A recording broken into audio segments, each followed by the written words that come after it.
Title: The Ticket Torn in Silence. A Father, a Son, and a Flight Attendant's Judgment. Part 1. The Gate. Noah Jameson had never boarded a plane alone before.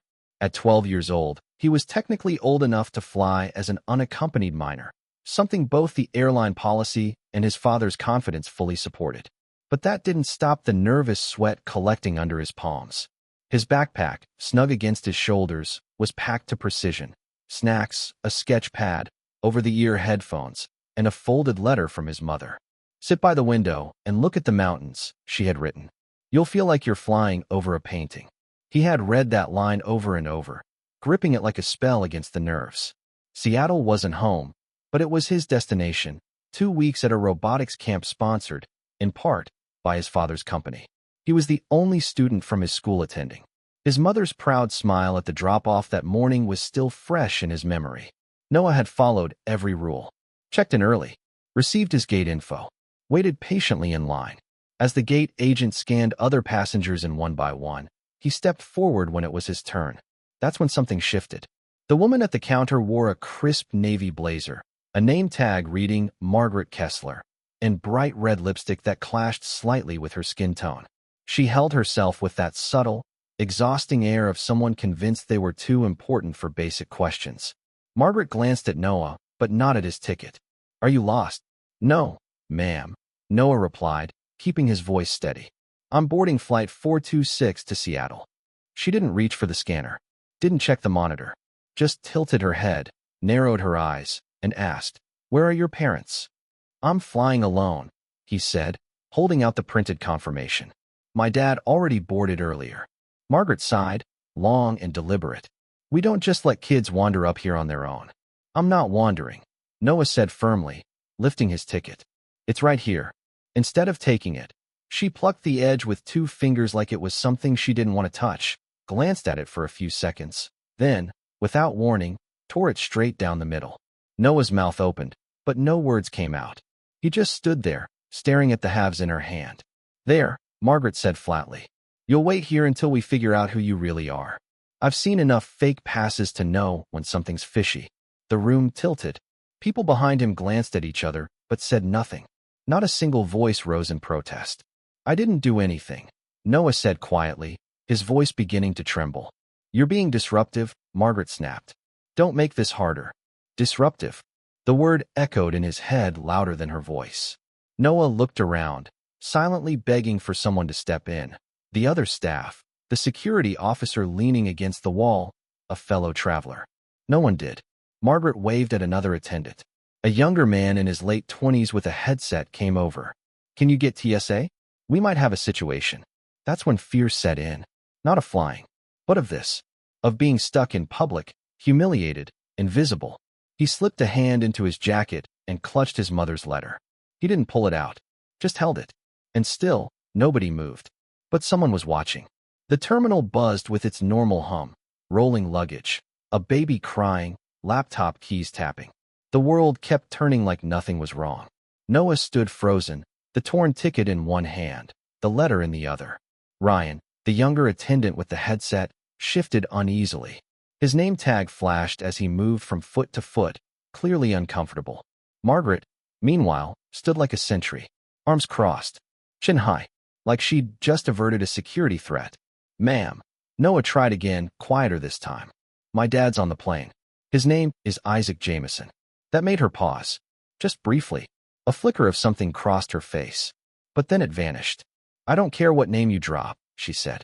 "I've been doing this 20 years. I know when something's not right." "I didn't lie." "You're being combative now," she said. "Do you want to escalate this further?" He said nothing. Not because he had no words, but because he knew they wouldn't matter. A TSA officer finally arrived. Stocky, mid-50s, sunglasses indoors. He glanced between Noah and Margaret. "What's going on?" "Possible fake ticket," Margaret said. "Claims he's alone. No ID." "Argumentative." "Guardian?" the officer asked. "My dad boarded already. My name is Noah Jameson." The officer pulled out a tablet, tapped a few times, then looked up. "There are 2 Jamesons on the manifest. Isaac Jameson boarded 30 minutes ago. Minor registered for service." Margaret blinked. "Unaccompanied minor?" "Yup. Clean record. He checks out." Ryan spoke up, voice firmer. He checked in with me. I verified everything. Margaret's jaw clenched. She said nothing, just stood, still clinging to her version of events. The TSA officer turned to Noah.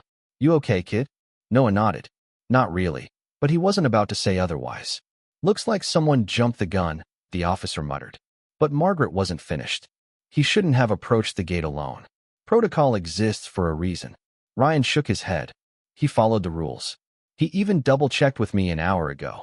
A nearby woman in her 30s stood up. I saw the whole thing. He didn't do anything wrong. Someone else murmured, yeah, this doesn't feel right. Noah looked down at the scraps in his hand, still trembling. Ryan tapped his headset. Supervisor to gate B14. Immediately, Margaret stiffened. Silent now, but the heat of her authority flickered. Noah backed away. Still no tears, but his eyes burned. Then a voice sliced through the terminal like a blade. Is there a reason my son isn't on that plane? Part 2. The reveal. Everyone turned. Standing just behind the security barrier was a man in his late 40s, not tall in a commanding way, but everything about his presence drew eyes. He wore a light, gray travel jacket, open over a white Oxford shirt, and he walked with quiet confidence. Isaac Jameson. Ryan nearly dropped his headset. Mr. Jameson, sir, I thought you boarded already. I stayed behind to observe, Isaac said coolly. We've had issues on this route, and I wanted to see things firsthand. His eyes moved to Noah, who looked frozen, still clutching the scraps of his ticket.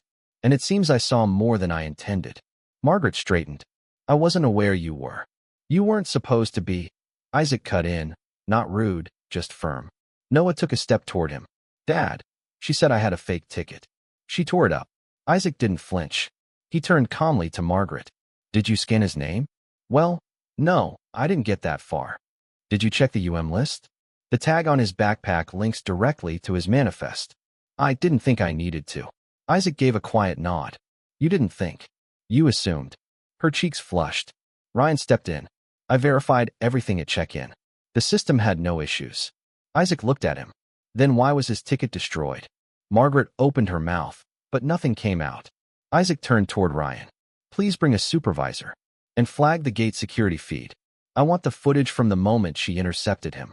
Ryan nodded immediately. Already done, sir. A woman from earlier stood up again. He was polite. He showed his ticket. She didn't even glance at it. Thank you, Isaac said. Margaret looked smaller now, arms no longer crossed. I didn't know who he was. That's the problem, Isaac replied. It shouldn't matter. Part 3. Consequences. The supervisor, a brisk man in his 40s with a badge and a serious face, arrived quickly. Mr. Jameson, our sincerest apologies. We're issuing your son a new boarding pass immediately. Noah said nothing, still staring at the torn paper. Isaac touched his shoulder gently. You okay to fly? Noah nodded. Barely. I just didn't get why she looked at me like that. Isaac met Margaret's eyes. She saw what she wanted to see. The supervisor stepped closer. Would you prefer we handle this internally? No. Isaac interrupted. I'll file my own report. I'm not here for drama. I'm here for accountability. Margaret remained quiet. Ryan printed the new pass and handed it to Isaac. First class. No charge. Thanks, Isaac said. Not for the upgrade. For speaking up. He turned to Noah. Want to sit up front? I kinda like the wing seats, Noah admitted. Isaac smiled. We'll trade. As they boarded, the flight crew greeted them with professionalism and warm apologies. A flight attendant in her 40s smiled at Noah. Want to visit the cockpit before takeoff? Noah blinked. Really? Really? Captain's a fan of your dad. As Noah disappeared toward the cockpit, Isaac sat in 2A, pulled out his phone, and typed a message to his chief of staff. Sacramento, Terminal B14. Gate agent misconduct. Security footage flagged. Internal review required. This one's personal. Part 4. The aftermath. Back at the gate, the supervisor stood with Ryan. She understands what's coming, he said quietly. Disciplinary review minimum. Margaret said nothing, eyes still on the screen in front of her. Ryan shook his head. You had the info. The manifest flagged it. You just didn't care. Don't pretend like you've never missed something, she snapped. Sure, Ryan said. But I've never shredded a kid's ticket because he didn't look how I expected. Part 5. Above the clouds. Back on the plane, Noah returned from the cockpit smiling. They said I could press a button. Did you ask what it did first? Isaac grinned. I'm not trying to open the cargo bay midair. Laughter, real this time. Are you mad at her? Noah asked. Isaac thought for a moment. No. Getting angry is easy. Making sure it doesn't happen again. That's the hard part. Noah looked out the window, the letter from his mom still in his hand. She looked at me like I didn't belong. I know. And you're not supposed to like that. Just don't ever believe it. The flight leveled out. Clouds drifted below. Noah sketched in his notebook. Mountains, clouds, a plane cutting through sky. You think she'll remember this? He asked. Isaac answered. I think it'll follow her. Part 6. 2 days later. In his Oakland office, Isaac read an email from the supervisor. Margaret Kessler placed on administrative leave. System-wide retraining on bias, de-escalation, and protocol begins tomorrow. Thank you for your restraint. His assistant poked in. Gate agent from Sacramento, asked to meet. Name's Kessler. Isaac sighed. Next week. 10 minutes. No more. He reached into his drawer and pulled out Noah's torn ticket. Still kept. Not out of anger, but as a reminder. That evening, Noah called. We got to build drones. Mine hit a tree. Isaac chuckled. At least it flew.